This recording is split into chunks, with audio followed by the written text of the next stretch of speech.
Anti-sterlite protests in Tamil Nadu, the Narmada Bachao Andolan in Gujarat. There's always been a claim that the projects I've mentioned above have been stalled by vested interests. And now the latest on that list is the Vizhinjam port near Thiruvananthapuram of Kerala, touted essentially as a game changer for India. There's now a renewed focus on these agitations after violence broke out on the outskirts of Thiruvananthapuram.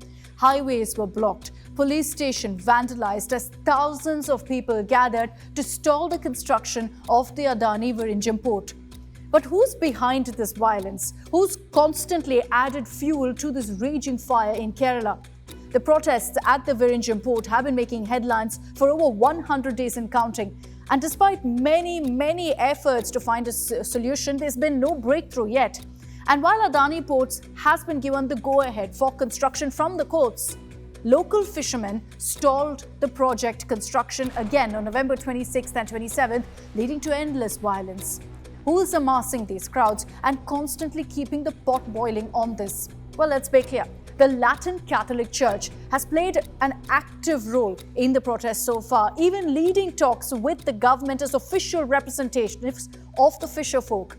And that's why when this violence broke out, charges were filed against at least 15 Latin Catholic priests, including the Archbishop Thomas J. Netto and several other priests.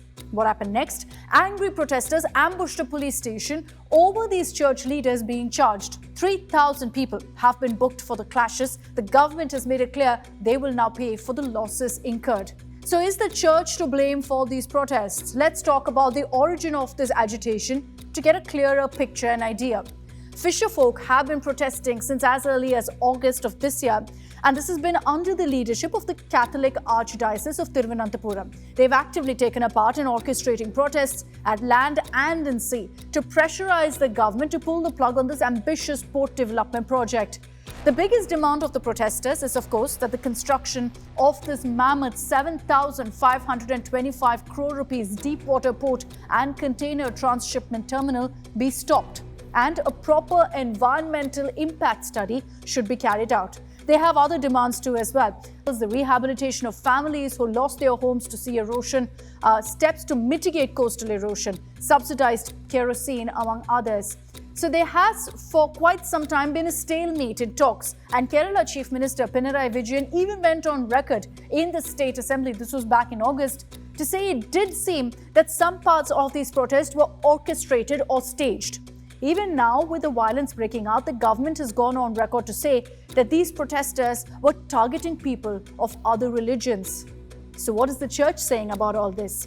They've very actively and openly been a part of the protest, but as far as the violence is concerned, the church has claimed no role. They've alleged that this is a conspiracy to demean the genuine and peaceful agitation being staged by fisherfolk, and hence they've demanded a judicial investigation.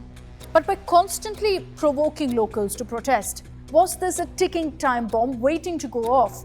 Can the church actually wash off their hands of an agitation that they've led for months now? The very moment it gets violent, especially when the government warned that this could happen, can they essentially afford to pass the buck? For more informative videos like this, keep watching India Today News Mo.